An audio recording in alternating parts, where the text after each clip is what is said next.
యుద్ధం మళ్ళీ మొదటికొచ్చింది. పేలులతో మరోసారి పశ్చిమాసియా దద్దరిల్లిపోతోంది.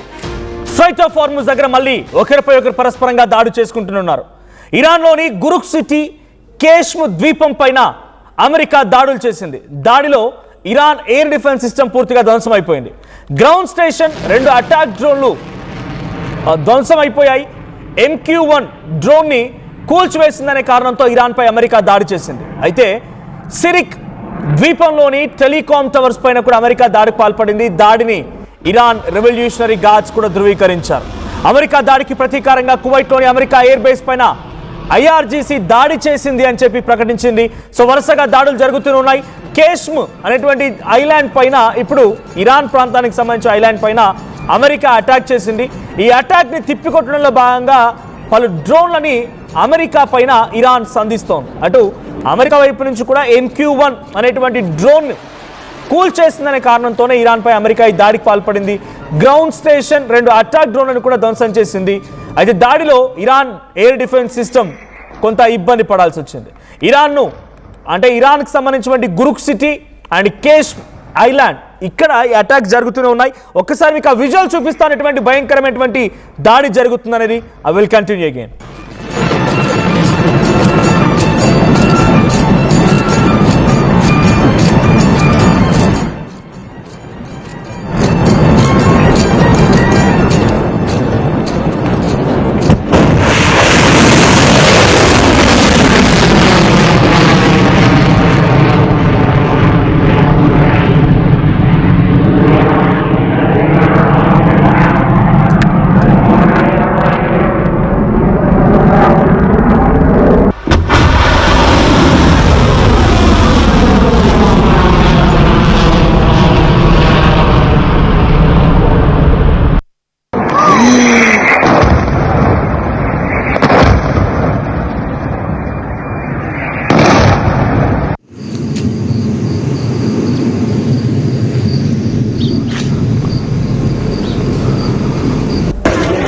రైట్. సో మరోసారి ఇరాన్ పైన అమెరికా భయంకరమైన దాడులు చేస్తోంది. ఈ దాడులకి తిప్పికొట్టడంలో భాగంగా ఇరాన్ కూడా IRGC కువైట్లోని అమెరికా ఎయిర్ బేసెస్ పై దాడి చేశామని IRGC చెప్తోంది.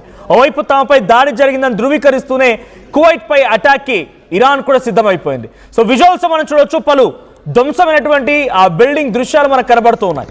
సో కొన్ని ప్రాంతాలపై అటాక్ చేసింది ఇరాన్లోని ప్రాంతం ఇది. ఇరాన్లో ఉన్నటువంటి కొన్ని ఎయిర్ బేసెస్ పైన, అక్కడ డ్రోన్ సిస్టమ్స్ పైన, కొన్ని ఐలాండ్స్ పైన అమెరికా భయంకరమైనటువంటి దాడికి పాల్పడింది. MQ-1 అనేటువంటి ఒక భయంకరమైన డ్రోన్ని ఇరాన్ పైన ప్రయోగించింది అమెరికా. అయితే దాన్ని ఇరాన్ తిప్పికొట్టిందట. ఇరాన్ ఎయిర్ డిఫెన్స్ సిస్టమ్ దాన్ని తిప్పికొట్టి నేల కొరిగించేసింది. అయితే దానికి ప్రతీకారంలో భాగంగా అమెరికా మరింతగా రెచ్చిపోయింది. ఆ రెచ్చిపోయేటువంటి క్రమంలో గురుక్ సిటీ అండ్ కేష్మ్ ఐలాండ్ పైన భయంకరమైన దాడి చేసింది. గ్రౌండ్ స్టేషన్స్ పైన 2 డ్రోన్లతో కూడా అటాక్ చేసి అక్కడ భయంకరమైనటువంటి సిచ్యువేషన్ క్రియేట్ చేసింది అమెరికా. స్ట్రైట్ ఆఫ్ హార్ముజ్లో కొంత ఇప్పుడిప్పుడే బయట పడబోతోందా అనేటువంటి ఆలోచన 1 వీక్ బ్యాక్ ఉండేది. కానీ ఇప్పుడు ఈ దాడులు మరింతగా భయానికి గురి చేస్తున్నాయి. స్ట్రైట్ ఆఫ్ హార్ముజ్ ఏమాత్రం కూడా అక్కడ నౌకలు రాకపోకలకి ఇప్పటికీ ఇంకా క్లియరెన్స్ దొరకలేదనేది మాత్రం అర్థమవుతోంది. సో స్ట్రైట్ ఆఫ్ హార్ముజ్ దగ్గర అటు ఇరాన్ చెప్తున్న మాట ఏంటంటే, మేము దానిపై కంట్రోల్ తీసుకుంటాము, మాకు టోల్ ఫీజు చెల్లించండి, మేము కంట్రోల్లోకి తీసుకుంటాము, మాకు టోల్ ఫీజు చెల్లించి మీరు మీ నౌకల్ని తీసుకెళ్ళొచ్చు అని ఇరాన్ చెప్తూ ఉంటే, టోల్ ఫీజు లేదు, ఏది లేదు, నీ కంట్రోల్ అవసరమే లేదు, ఫ్రీగా గతంలో ఉన్నటువంటి మాదిరిగానే మీరు క్లియరెన్స్ ఇవ్వాలి అని చెప్పి అమెరికా ఓ కండిషన్ పెట్టింది. అది కూడా యాక్సెప్టెన్స్కి సిద్ధంగా ఉన్నప్పటికీ ఇరాన్ యాక్సెప్టెన్స్ లేనటువంటి ఒకే ఒక్క మాట అంటే, అమెరికా పెట్టిన కండిషన్స్ దాదాపుగా ఇరాన్ తగ్గో కొంత భయపడో భయానికో భక్తికో యాక్సెప్ట్ చేస్తోంది. కానీ ఒకే ఒక కండిషన్ మాత్రం తిప్పికొడుతోంది ఇరాన్. అదొకటి ఏంటంటే, మీరు మా ఇంటర్నల్ ఇష్యూస్లో తలదూర్చకూడదు, మా ఇంటర్నల్ మ్యాటర్స్లో మేము మాత్రమే మాట్లాడతాం, who are you to talk, ఇది ఇరాన్ అడుగుతున్న మాట. మా ఇంటర్నల్గా ఏమైనా యుద్ధం జరిగిందనుకోండి, రియాల్స్ పడిపోయాయి, అంతర్గతంగా యుద్ధం ఉందని అంటున్నారు, ఏదో రకంగా మా దాంట్లో మేము సెటరేట్ చేసుకుంటాం, కానీ మీ ప్రమేయం మాకొద్దు. ఇది ఒక మెయిన్ కండిషన్ ఇరాన్ అమెరికాపై ఇంపోజ్ చేసింది. దీంతో పాటుగా ఇంకొక మెయిన్ కండిషన్ ఏంటంటే, మేము 20 lakh crore 20 లక్షల కోట్లు 20 లక్షల కోట్లు నష్టపోయాం మేము. మీరు వింటుంది నిజమే, 20 లక్షల కోట్లు. సో ఈ నష్టాన్ని మొత్తాన్ని కూడా మేము రిట్రైవ్ చేసుకోవాలి అంటే మాకు గల్ఫ్ కంట్రీస్ నుంచి అయినా మాకు సహాయం అందించండి, మీరైనా సహాయం చేయండి, లేదంటే మాకు ఫైనాన్షియల్ ఆస్పెక్ట్స్ ప్రకారంగా మాకు రూట్ చూపించండి. ఎందుకంటే మా దేశాన్ని మళ్ళీ మేము పునర్నిర్మించుకోవాలి, కాబట్టి మాకు అవకాశం కల్పించాలనేది ఇరాన్ అడుగుతున్నమాట. కానీ ఇవేం పట్టించుకోకుండా అమెరికా మేము చెప్పిందల్లా చేయాల్సిందే, మేము ఏది చెప్తే అది చేయాల్సిందే, మీరు మొత్తం మా కంట్రోల్లో ఉండాల్సిందని చెప్పి మళ్ళీ ఇరాన్పై అటాక్ చేయడం. మొదట బందర్ అబ్బాస్ ఈ 3-4 డేస్ నుంచి యుద్ధం ఏదైతే జరుగుతోందో ఆ యుద్ధానికి కారణం సౌత్ ఇరాన్ పైన అమెరికా అటాక్ చేయడం ఒకటైతే, బందర్ అబ్బాస్ అనేటువంటి ఓ పోర్ట్ పైన IRGC ఏర్పాటు చేసుకున్న ఆర్మీ క్యాంప్స్ పైన అమెరికా చేసిన అటాక్ ఈ యుద్ధాన్ని మరోసారిగా ఇప్పుడు అంటే ఈ రీసెంట్ డేస్లో యుద్ధాన్ని మరింత తీవ్రతరం చేసింది. ఆ తర్వాత నుంచి అమెరికా వార్షిప్ పైన ఇరాన్ అటాక్ చేయడం, అమెరికా వార్షిప్ పైన ఇరాన్ భయంకరమైనటువంటి డ్రోన్లతో దాడి చేయడం, ఖతార్, కువైట్, బనామా, బహ్రెయిన్ లాంటి ఈ ప్రాంతాల్లో, దుబాయ్ లాంటి ప్రాంతాల్లో కూడా కొన్ని డ్రోన్లు, మిసైళ్లతోని ఇరాన్ కొంత దాడి చేసే ప్రయత్నం చేయడం, ఆ రకంగా ధ్వంసం చేయడం, ఇవన్నీ కూడా ఎస్కలేట్ అవుతూ ఉన్నాయి. ఖతార్ వేదికగా చర్చలు జరుగుతూ ఉన్నాయి.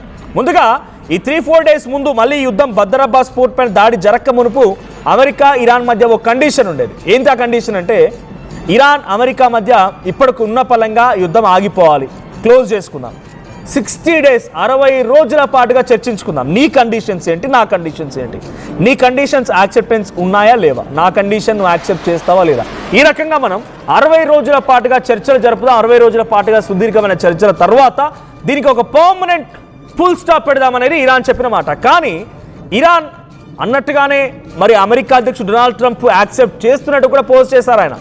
కానీ అంతలోనే మళ్ళీ ఏం జరిగింది తెలియదు. కానీ United states of middle east అని చెప్పి ఇరాన్ మ్యాప్ మొత్తానికి కూడా అమెరికా జెండాలు గ్రాఫికల్ రిప్రజెంటేషన్ ద్వారా ఆ జెండాలు ఏర్పాటు చేసి డొనాల్డ్ ట్రంప్ తన ట్రూత్ సోషల్ మీడియాలో పోస్ట్ చేశారు. అంటే మళ్ళీ యుద్ధాన్ని ఇంకా పెంచాలన్న ఆలోచనతోనే డొనాల్డ్ ట్రంప్ ఉన్నారనేది ఆ రోజు అర్థమైపోయింది. కానీ డైరెక్ట్గా అటాక్కి దిగుతారని ఎవరు అనుకోలేదు. ఖతార్ వేదికగా చర్చలు జరుగుతున్నాయి. నేను వార్త చెప్పే సమయానికి అక్కడ దాడి జరుగుతున్న క్రమంలో కూడా ఖతార్ వేదికగా ఇంకా ఈ చర్చలు జరుగుతూనే ఉన్నాయి. అమెరికా ఇరాన్ మధ్య ఈ చర్చలు జరుగుతున్న క్రమంలోనే అమెరికా ఇరాన్పై దాడి చేయడం, ఇరాన్ అమెరికా ఎయిర్ బేసెస్ పైన అమెరికా వార్షిప్స్ పై అటాక్ చేయడం, ఈ యుద్ధం ఇంకా ఎస్కలేట్ అవుతోంది. ఇప్పుడు నిన్న రాత్రి నుంచి తెల్లవారుజామున వరకు కూడా గురుక్ సిటీ అండ్ కేష్ ఈ 2 ఐలాండ్స్ పైన, గురుక్ సిటీ అనేది ఒక ప్రాంతం అండ్ కేష్ ఐలాండ్ పైన భయంకరమైనటువంటి దాడితో అమెరికా అటాక్ చేసింది. ఈ అటాక్ని తిప్పికొట్టే క్రమంలో ఇరాన్ కూడా కువైట్లో ఉన్నటువంటి అమెరికన్ ఎయిర్ బేసెస్ పై అటాక్ చేసింది. ఇప్పుడు American air bases under attack by Iran. So ఆ ఇరాన్ చేసిన అటాక్స్తో కారణంగా కొంత ధ్వంసం కూడా అవుతోంది అమెరికాకి. అమెరికా ఇప్పటికే ఫైనాన్షియల్గా లాస్ అవుతూ ఉన్నాం, ఫైనాన్షియల్గా మేము రిట్రైవ్ అవ్వాలి, సో దానికి మేము ఇష్టమైనట్టుగా దేశాల మీద ట్యాక్సులు వేస్తాం, ఇంటర్నల్గా కూడా కొన్ని కాన్ఫ్లిక్ట్స్ వస్తూ ఉన్నాయి, కాంగ్రెస్ యాక్సెప్ట్ చేయడం లేదు, మాకున్నటువంటి ఇక్కడ న్యాయస్థానాలు ఇబ్బంది పెడుతూ ఉన్నాయి, అమెరికన్ సిటిజన్స్ కూడా ఇబ్బంది పెడుతున్నారు, ఫైనాన్షియల్గా ఒక క్రైసిస్ ఏర్పడుతుందని చెప్తూనే ఇంకోవైపు అటాక్ చేస్తోంది. మేము తప్పైపోతున్నాం, మేము ఇబ్బంది పడుతున్నాం, మాకు అనేక రకాల ధ్వంసం అవుతుందని చెప్తూనే ఇంకోవైపు అటాక్ చేయడంతో అమెరికా అసలు వాళ్ళ ఎత్తుగడ ఏంటి, ఎజెండా ఏంటి అర్థం కాకుండా పోతోంది. ఒకసారి మళ్ళీ ఆ విజువల్ చూద్దాం, అమెరికా ఇరాన్పై ఎటువంటి అటాక్ చేసిందనేది. I will continue again.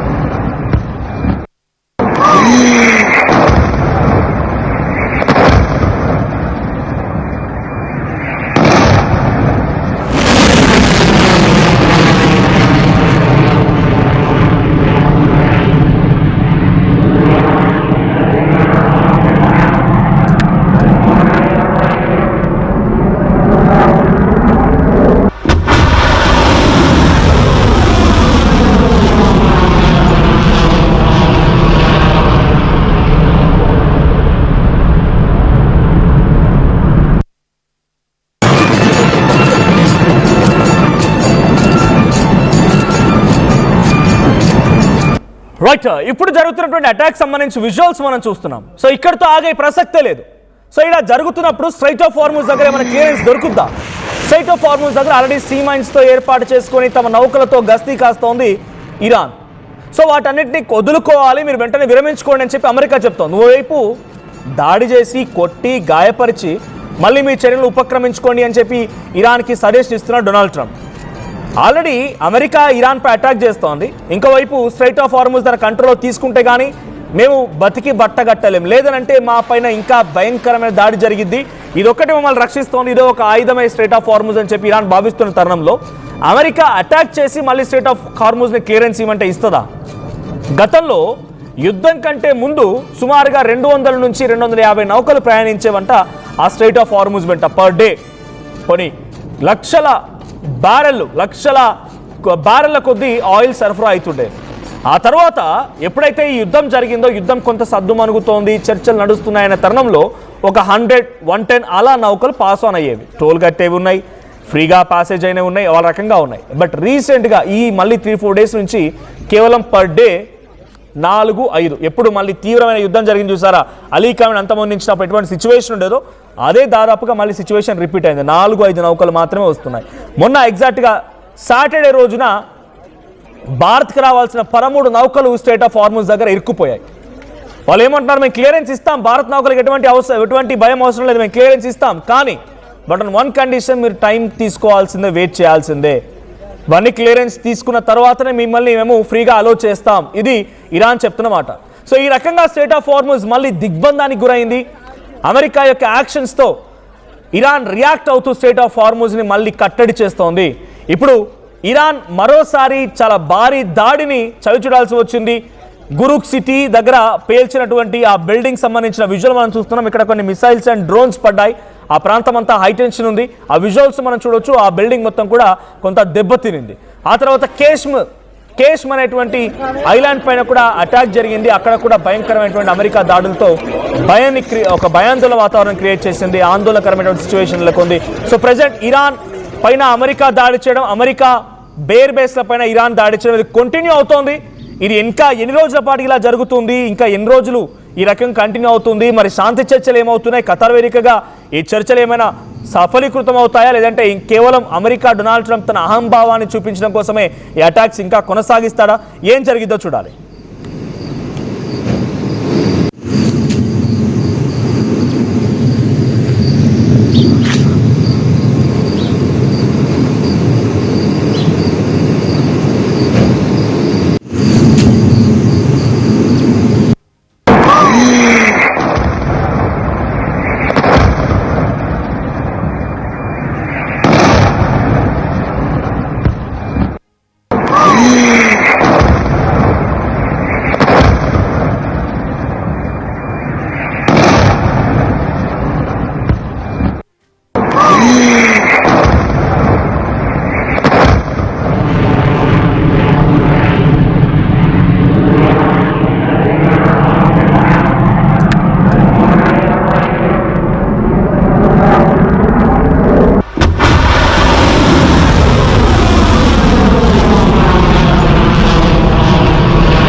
నేడు విడుదలైన జేఈఈ అడ్వాన్స్ 2026 ఫలితాల్లో సౌత్ ఇండియా నంబర్ 1 గా ఆల్ ఇండియా ఓపెన్ కేటగిరీలో 4th rank Telangana, best rank Sri Chaitanya Hyderabad విద్యార్థిదే. ఆల్ ఇండియా ఓపెన్ కేటగిరీలో 9th rank Andhra Pradesh, best rank Sri Chaitanya విద్యార్థిదే. ఆల్ ఇండియా ఓపెన్ కేటగిరీలో 10th ర్యాంక్ తో పాటు టాప్ 10 లోపు 3 ర్యాంకులు ఒక్క శ్రీ చైతన్యవే. 2 తెలుగు రాష్ట్రాల్లో బెస్ట్ ర్యాంకులు ఒక్క శ్రీ చైతన్యవే. ఎవరెన్ని చెప్పుకున్నా ఇదే నిజం. జేఈఈ అడ్వాన్స్డ్ 2026లో ఓపెన్ కేటగిరీలో తెలుగు రాష్ట్రాల్లో తెలుగు విద్యార్థితో ఫస్ట్ ర్యాంక్ సాధింపజేసిన ఘనత నారాయణదే. ఓపెన్ కేటగిరీలో 5, 13, 14, 15, 16 లాంటి టాప్ 20లో 5 ర్యాంకులతో 25% ఫలితాలతో నారాయణదే అగ్రస్థానం. టాప్ 20లో ఇన్ని ర్యాంకులు ఏ ఇతర విద్యా సంస్థకి లేవు.